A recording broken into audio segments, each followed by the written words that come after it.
अस्सलाम वालेकुम, welcome two part 9। Shopify की इस क्लास में हम देखेंगे checkout settings. Checkout settings actually में ये होती हैं कि जब कस्टमर आपके स्टोर पे आके ऑर्डर प्लेस करना चाह रहा होता है और कुछ प्रोडक्ट सिलेक्ट कर लेता है, ऑर्डर को प्लेस करने से पहले लास्ट जो क्लिक होता है ऑर्डर प्लेस करने का, उससे पहले उसके पास एक पेज डिस्प्ले होता है जिसके अंदर कुछ डिटेल्स होती हैं।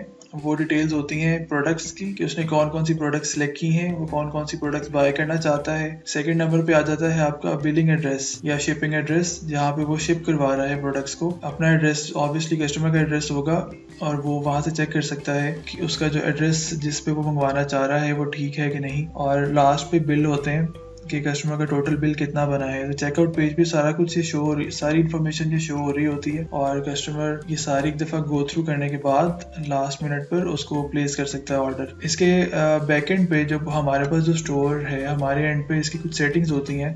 वो सेटिंग्स देखते हैं। यहाँ सेटिंग्स पे जाएंगे, चेकआउट की ऑप्शन आएगी। चेकआउट पे जाने के बाद सबसे पहला जो कॉलम है वहाँ है customer contact method. Customer contact method ये होता है कि जब कस्टमर ऑर्डर प्लेस कर देता है तो कस्टमर को अपने उसके ऑर्डर के नोटिफिकेशंस जाते हैं और कस्टमर को अपडेट मिलती रहती है कि उसका ऑर्डर किस स्टेज पे है। कि अगर अभी उसने ऑर्डर प्लेस कर दिया है तो कस्टमर के पास पहला नोटिफिकेशन जाएगा कि आपका order your order has been placed, कि आपका ऑर्डर प्लेस हो गया है। जब कस्टमर का ऑर्डर तैयार हो रहा होगा तो प्रिपरेशन का एक SMS या नोटिफिकेशन चला जाएगा। तो इस तरह से step by step different notifications customer को जाते रहेंगे। लेकिन वो कहाँ जाएंगे, उसके लिए दो ऑप्शंस कस्टमर को दी जाती हैं। या तो वो अपने ईमेल पे नोटिफिकेशंस मंगवा सकता है या SMS पे पर नोटिफिकेशंस मंगवा सकता है, ये उसकी चॉइस होती है। तो यहाँ पे डिफरेंट चॉइसेस हैं। हम अगर उसको ऑप्शन देंगे कि वो फ़ोन नंबर या ईमेल में से जो भी एंटर कर दे उसको वहाँ नोटिफिकेशंस मिल जाएंगे, तो वो कस्टमर उन दोनों में से जो भी करेगा एंटर उसको वहाँ चले जाया करेंगे। लेकिन अगर हम सिर्फ इनेबल यहाँ से कर देंगे ईमेल, तो कस्टमर को सिर्फ ईमेल एंटर करना पड़ेगा ताकि वो नोटिफिकेशंस ले सके, वरना उसको नोटिफिकेशंस नहीं जाएंगे अगर वो ईमेल एंटर नहीं करता। इसके अलावा थर्ड ऑप्शन यहाँ पे एक आ रही है लिंक की। यहाँ पर चेकआउट पेज पे एक लिंक दिया जाएगा। अगर यहाँ से मैं इस ऑप्शन को इनेबल्ड रहने देता हूँ, उस लिंक के थ्रू कस्टमर शॉपिफाई की ऐप डाउनलोड कर सकता है अपने फ़ोन में।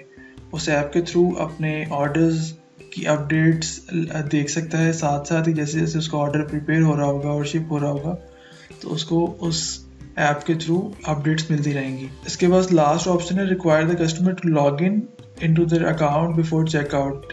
ये ऑप्शन इसलिए होती है कि कस्टमर जब आपके स्टोर पे विजिट कर रहा है और गो थ्रू कर रहा है प्रोडक्ट्स को, तो आप कस्टमर को ये फैसिलिटी देना चाहते हैं कि वो अपना अकाउंट भी क्रिएट कर सके कि नहीं, या रैंडमली वो आपके स्टोर पे आए, प्रोडक्ट्स देखे, अगर कोई पसंद आती है तो वो ख़रीद ले। तो लॉगिन किए बगैर वो ऑर्डर कर सकता है अगर यहाँ से ये ऑप्शन अनचेक होती है तो। इसके बाद सेकंड जो कॉलम है इसमें कस्टमर इन्फॉर्मेशन है। जब कस्टमर अपनी इन्फॉर्मेशन दे रहा होगा तो आप उससे क्या क्या रिक्वायर करते हैं कस्टमर से, या वो अपना फुल नाम, जो फुल नेम है उसका वो लिखे, या सिर्फ लास्ट नेम लिख दे, या require first and last name, या पूरा नाम फर्स्ट नेम भी और लास्ट नेम दोनों लिखे।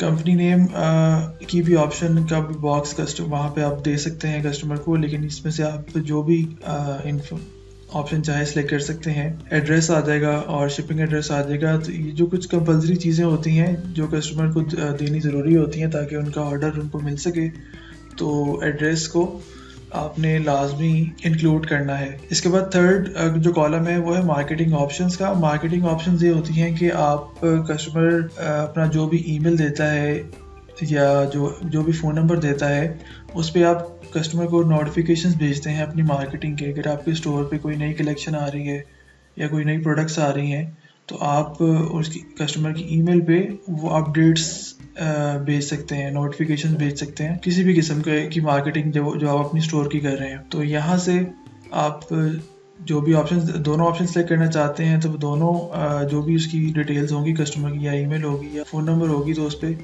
मार्केटिंग नोटिफिकेशन चले जाया करेंगे कस्टमर को। इसके बाद कॉलम आता है टिपिंग का। टिपिंग ये होती है जो टिप देता है कस्टमर, अगर टिप देना चाहता है तो अगर इसको आप इनेबल करेंगे तो वहाँ टिप की ऑप्शन आ रही होगी चेकआउट पेज पे।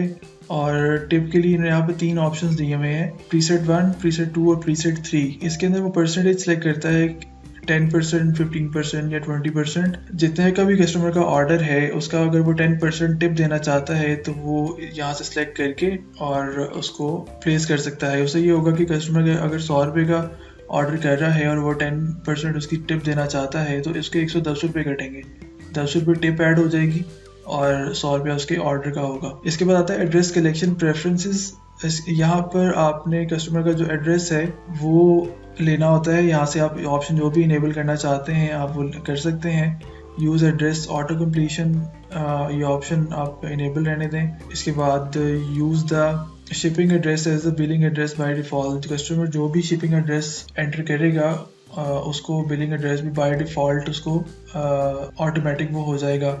इसके बाद validate shipping address. Shipping address में यह होता है कि कस्टमर कई दफ़ा जब कोई भी एड्रेस एंटर करेगा तो नीचे एक उसके पास ड्रॉप डाउन खुलेगा जहाँ पर डिफरेंट एरियाज आ रहे होंगे, जिससे ये होगा कि कवरेज जो है जो उनका एरिया है वो वेरीफाई हो जाएगा कि एक्चुअली में ये एड्रेस वैलिड है कि नहीं है। तो ये वाली ऑप्शन भी अच्छी ऑप्शन है, कस्टमर को भी इससे ठीक परेशानी नहीं होगी कि उसने एड्रेस गलत सिलेक्ट नहीं किया और जब ऑर्डर वो प्लेस कर देगा और ऑर्डर जब कोरियर पर लेके जाएगा तो उसको भी कोई प्रॉब्लम नहीं होगी। लास्ट में है ऑर्डर प्रोसेसिंग। ऑर्डर प्रोसेसिंग जब ऑर्डर हो गया, उसने प्लेस कर दिया और उसको वो पेड भी हो गया, तो उसके बाद आपके पास जो ऑर्डर फुलफिलमेंट की ऑप्शन है उसको ऑटोमेटिक वो हो जाए या मैनुअली भी करना चाहते हैं तो वो आप अपने हिसाब से यहाँ से सिलेक्ट कर सकते हैं। इसके बाद यहाँ पे नीचे एक ऑप्शन आ रही है कि ऑर्डर जब पेड हो जाता है या कंप्लीट हो जाता है या अगर वो रिफंड का ऑर्डर हो तो अगर वो रिफंड भी हो जाता है तो उस ऑर्डर को क्या करना है, तो उसको आप आर्काइव कर सकते हैं। आर्काइव ये होता है कि आपकी जो लिस्ट होती है ऑर्डर्स की उसमें से आप इसको रिमूव कर सकते हैं। बैकएंड पे चला जाता है, ऑर्डर चला जाता है, ख़त्म नहीं होता, बस बैकएंड पे चला जाता है। इसके बाद आता है checkout language. Checkout language English ही रहने दें आप। और लास्ट में आता है चेकआउट रूल्स।